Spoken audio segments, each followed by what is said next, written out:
आप सभी का चैनल में स्वागत है। हम ईश्वर से ये कामना करते हैं कि आप सपरिवार जहाँ कहीं भी हो स्वस्थ एवं सकुशल हो। आज हम आपको एक कहानी सुनाने जा रहे हैं। ये कहानी वर्षों पहले एक गांव के किसान परिवार की। एक गांव में किसान परिवार था। कृषि का वक्त आता है, किसान को कुछ पैसे की ज़रूरत पड़ती है। किसान पड़ोस के गांव के ही एक साहूकार से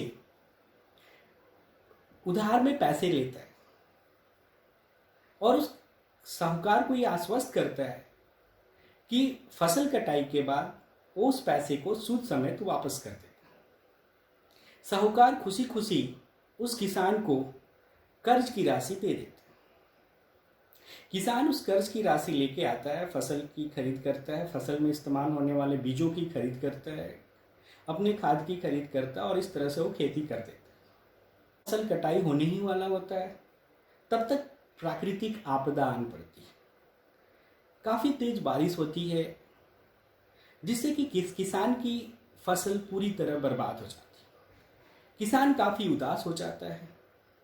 किसान थोड़े बहुत बचे फसल को किसी तरह से खेत से निकाल के उसे अपने जीविकोपार्जन हेतु घर लेके आता है।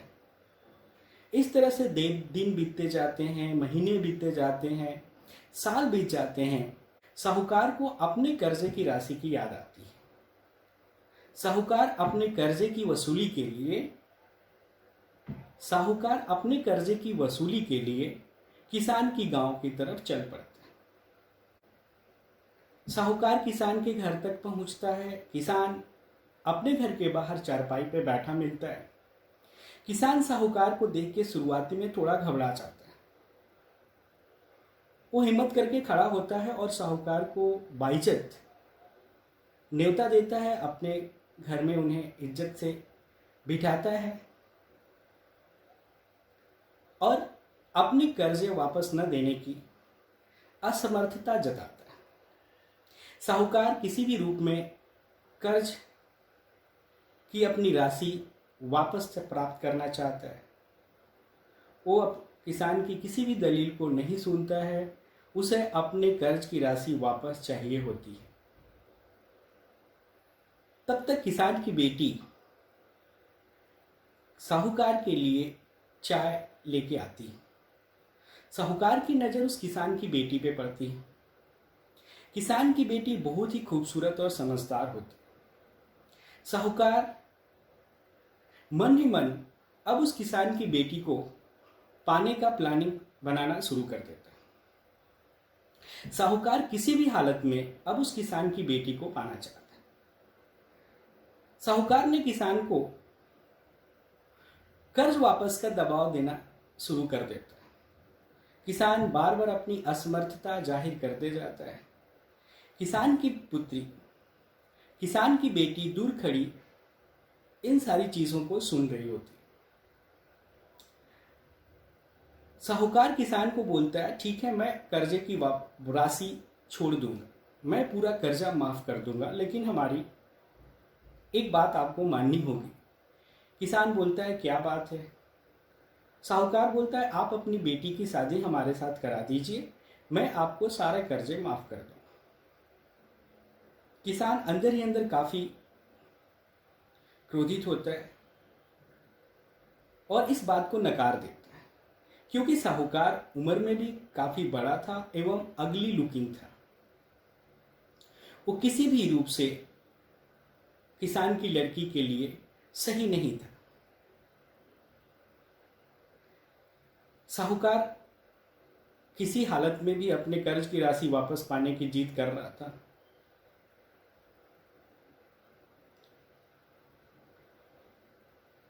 साहूकार ने फिर से एक नई चाल सोची।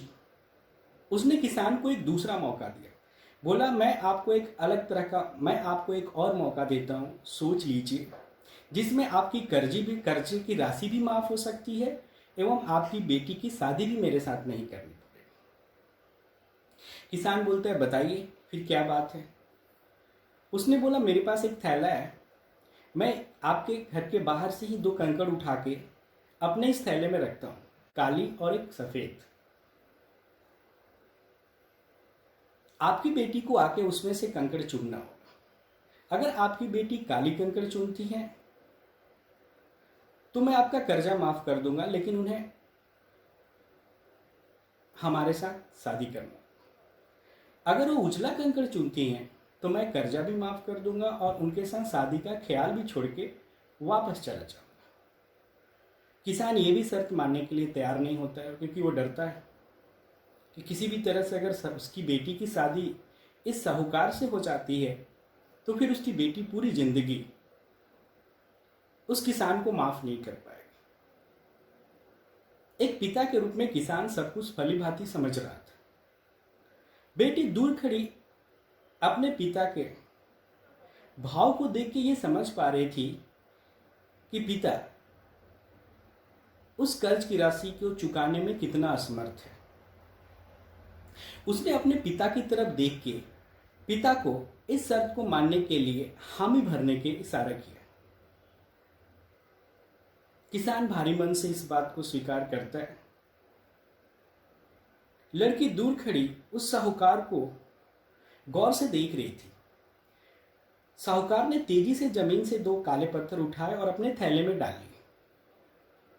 किसान की बेटी ने यह बात देखा। उसे लगा ये तो साहूकार गलत कर रहे हैं, ये तो चीटिंग कर रहे हैं।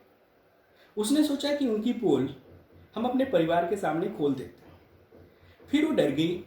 उसे लगा कि अगर मैं ये बात अपने पिता को या सबको बताती भी हूं तो मेरे पिता का कर्जा तो वापस नहीं होगा और परेशानी ज्यों की त्यों ही रहेगी। उसने फिर भी हिम्मत दिखाई और चुप रही। साहूकार ने दोनों काले पत्थर ही अपने थैले में डाल लिए और उसने लड़की को बोला कि आइए और आप इसमें से एक पत्थर चुनिए। लड़की आगे बढ़ी। किसान काफी डरा हुआ था क्योंकि वो बेटी को लेकर काफी चिंतित हो गया। कर्जे तो किसी भी हालत में उसके माफ होने थे, लेकिन उसकी बेटी के साथ फिर नाइंसाफी होती। जो भी किसान की बेटी आगे आती हैं, थैले में हाथ लगाती हैं और उसमें से एक पत्थर चुन के बाहर निकालती हैं।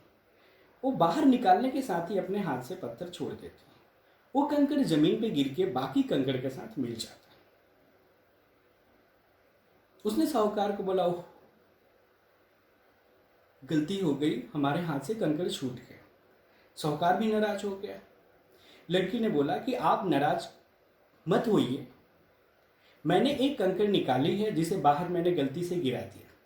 दूसरी कंकड़ तो आपके थैले में है, तो आप देख लीजिए। अगर आपके थैले में काली कंकड़ है तो मैंने उजली कंकड़ चुनी होगी, अगर आपके थैले में उजली कंकड़ है तो मैंने काली कंकड़ तो चुनी होगी।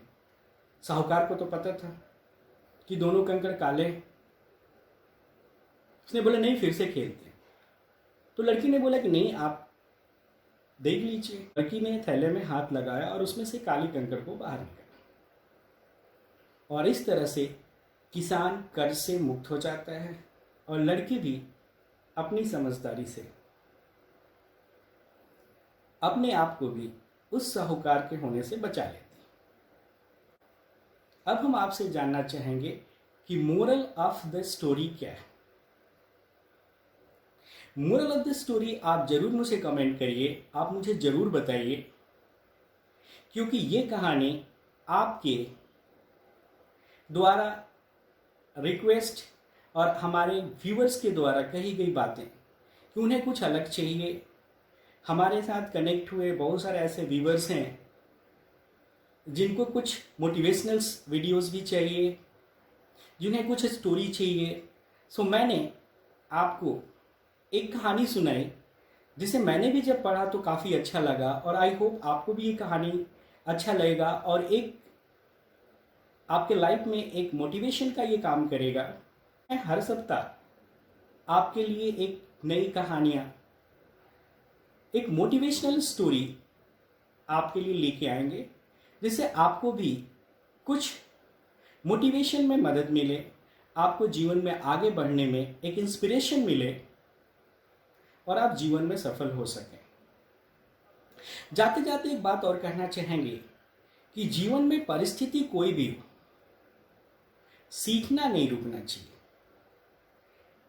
Keep learning, keep growing. Thank you. Thank you very much. Have a good time. Take care. Bye.